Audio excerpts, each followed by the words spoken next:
Oi gente, estamos de volta e hoje nós vamos falar sobre mitologia egípcia. Sei que é um assunto muito interessante que gera uma curiosidade enorme, mas nós vamos abordar esse tema milenar de forma muito fácil e simples. Bom. Fique com a gente. Eu sou o Beto e você está no canal Resenha Tecno. Bom, as fontes que nós temos há algum tempo e até hoje em dia são bastante variadas. São inscritos de templos, de pirâmides, estátuas, túmulos. Em relação a fontes escritas, os egípcios não deixaram nada sistematizado de forma clara a respeito de suas crenças e da construção de qualquer estrutura que seja. Em geral, os historiadores e investigadores modernos centram-se em 3 obras principais. São elas os inscritos nas pirâmides, os inscritos nos sarcófagos e o Livro dos Mortos.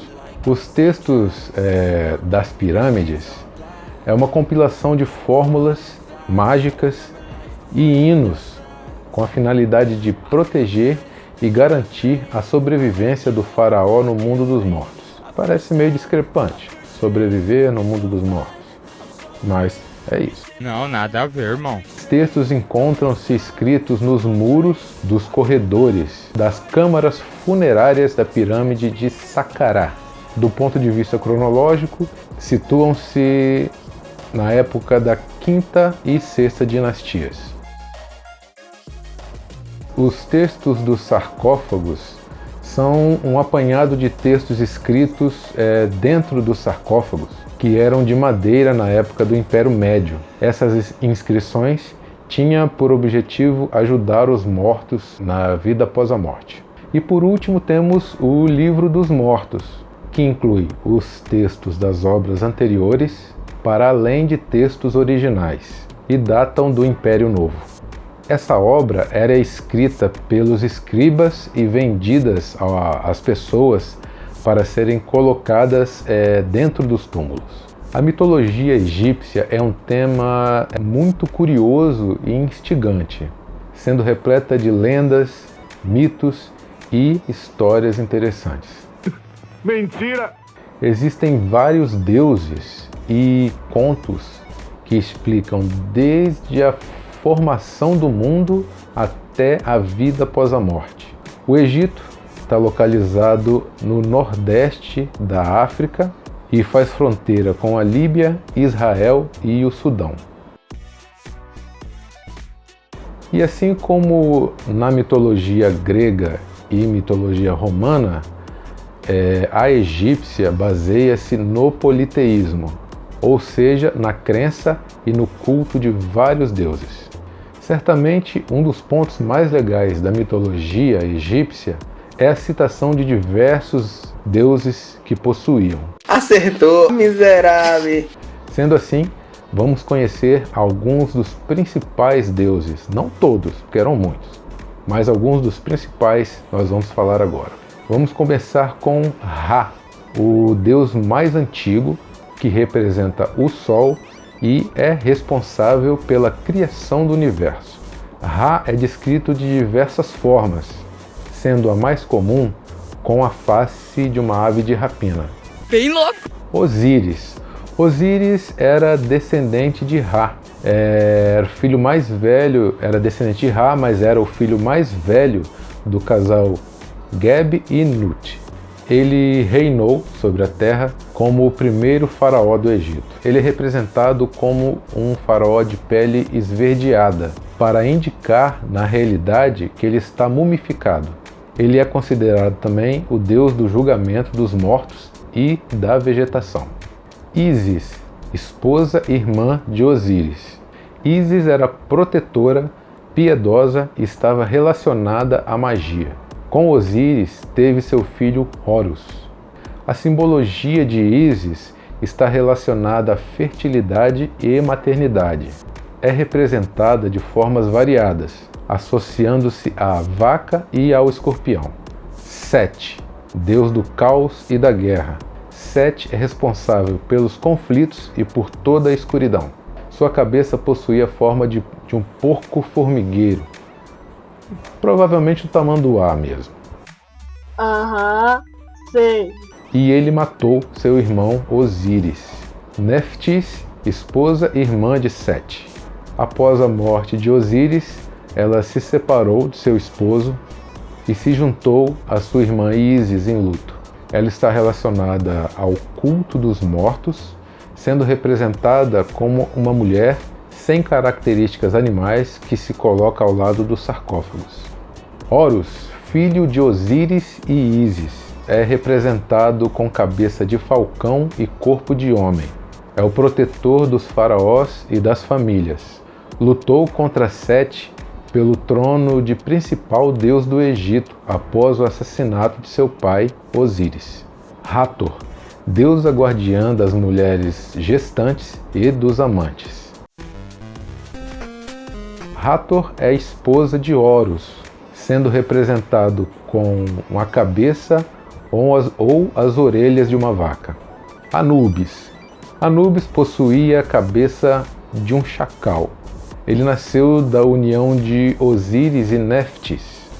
Anubis foi o deus dos mortos e da mumificação do Egito Antigo, e permaneceu como protetor dos túmulos e dos cemitérios, guiava os mortos na vida após a morte e participava também do tribunal de Osíris. Agora vamos falar de Tote. Alguns textos dizem ou mencionam Tote como filho de Ra, mas existem alguns outros textos que mencionam como se fosse filho de Sete. Ah, agora eu entendi! Agora eu saquei! Ele era patrono da lua, da sabedoria e da cura. E Tote possuía a cabeça de uma ave, a Ibis. Bastet. Bastet é a deusa da fertilidade, da sexualidade e do parto. Ela era descrita como tendo a cabeça de um gato e um corpo de humana. Ela era considerada protetora das mulheres e essa deusa era filha do deus Ra. Sekhmet. Essa era a deusa com a cabeça de leoa. Ela era filha do deus Ra e reflete o aspecto destrutivo do sol. Ela recebeu a incumbência de seu pai de castigar a humanidade. Então temos Amon, que é o deus do oculto e padroeiro de Tebas, uma das maiores cidades do Egito Antigo. Nos primórdios da mitologia egípcia, esse deus era ligado ao sol, mas depois ele fundiu-se com Ra, ficando assim então Amon-Ra. Eu entendi a referência. Ele é representado com a cabeça de carneiro e também é ligado à fertilidade. Mut. Mut era esposa de Amon. Ela está ligada à proteção e libertação das almas. Ela é vista como a grande mãe, usa duas coroas em sua cabeça, representando o Alto e o Baixo Egito.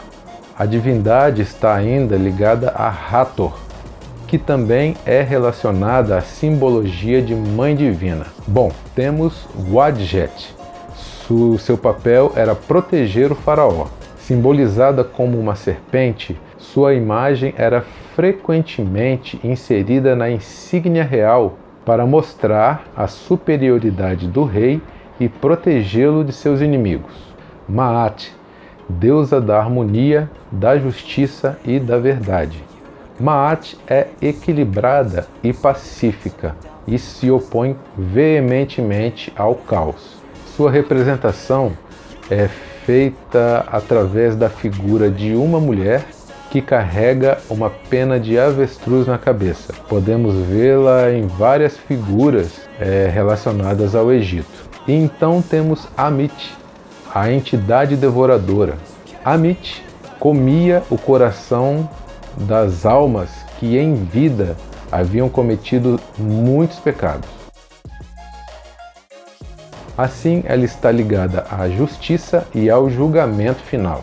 Era uma figura assustadora, com cabeça de crocodilo e o corpo metade hipopótamo e metade leopardo. Era uma coisa terrível. Certamente que sim. Então, esses foram alguns dos principais deuses do Egito, da mitologia. Aliás, uma curiosidade é que nem todos eles tinham a forma humana. Muitos tinham a forma de pessoas misturado com animais, enquanto outros podiam se transformar em animais. Maneiro, né? Não! Agora vamos falar um pouco das múmias egípcias. Certamente as múmias do Egito Antigo são uma das figuras mais curiosas da mitologia egípcia. Constituíam-se de corpos embalsamados, enrolados em ataduras brancas.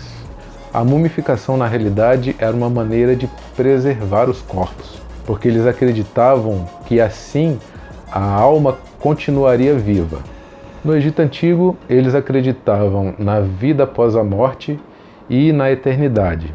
Isso quer dizer que eles acreditavam na imortalidade, literalmente. Que viagem é essa, velho? Porém, para que o ciclo da vida eterna fosse concretizado, os corpos precisariam ser mumificados e preservados, além de carecer de culto constante. Agora vamos falar dos gatos. Mas afinal, por que os egípcios adoravam os gatos? Surpreendentemente, a resposta é até bem simples.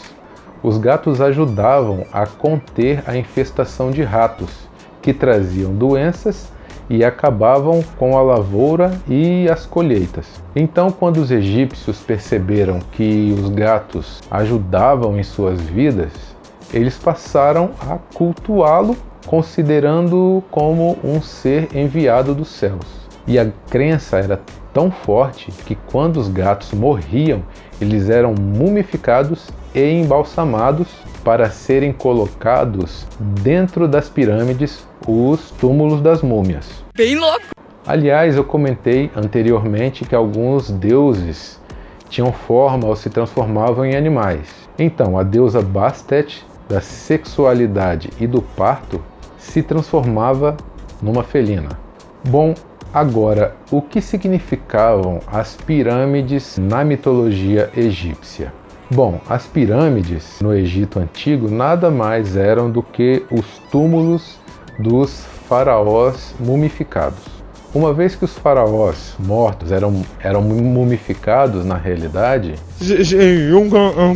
eles eram colocados dentro das pirâmides, na realidade para maior proteção. É claro. No Egito existiam muitas pirâmides, ou existem ainda muitas pirâmides, mas existem 3 pirâmides que são as mais conhecidas, que são elas Quéops, Quefren e Miquerinos, que são as pirâmides famosas de Gizé. Quanto à sua construção, não há relatos, não há papiros que digam como foram feitas. Algumas técnicas indiretas são conhecidas. Por exemplo, o transporte de imensos blocos de pedra por troncos, né, os troncos formando várias linhas de troncos e a areia molhada para não afundar muito, né, pelo menos, porque na areia não tem jeito. Mas eles arrastavam ou empurravam esses blocos enormes de pedra por cima desses troncos, fazendo como se fosse literalmente um trenó que rolava e os blocos se movimentavam. Mas isso é apenas especulação. É verdade. Quer dizer, às vezes não. Além disso, há indícios na parte mais acima das construções que tem a ver com um sistema de rampas que foram demolidas assim que os blocos foram colocados nas pirâmides. Agora, mais um tópico interessante são as esfinges. Você certamente já deve ter ouvido falar sobre a grande esfinge de Gizé. É uma estátua enorme de terra e areia com corpo de leão, cabeça de mulher, asas de águia e unhas de arpia. Mas você sabe o que ela e as demais esfinges significam na mitologia egípcia? Não sei. Na verdade, a função das esfinges não era tão complicada. Sua função era basicamente guardar os tesouros extremamente valiosos dos faraós e os reis do Egito. O único problema é que na mitologia, para conseguir entrar na esfinge, você tinha que resolver uma charada extremamente difícil. Por isso que quando nós jogamos algum jogo de perguntas e respostas ou charadas, geralmente existe o símbolo de uma esfinge. Tá bom. Então, por hoje é isso, meus amigos. E se você gostou desse conteúdo, não esqueça de se inscrever no nosso canal, deixar seu like e ativar as notificações. Isso com certeza vai nos ajudar a saber que você gostou e aí poderemos trazer mais temas como esse, ok? Tchau, tchau!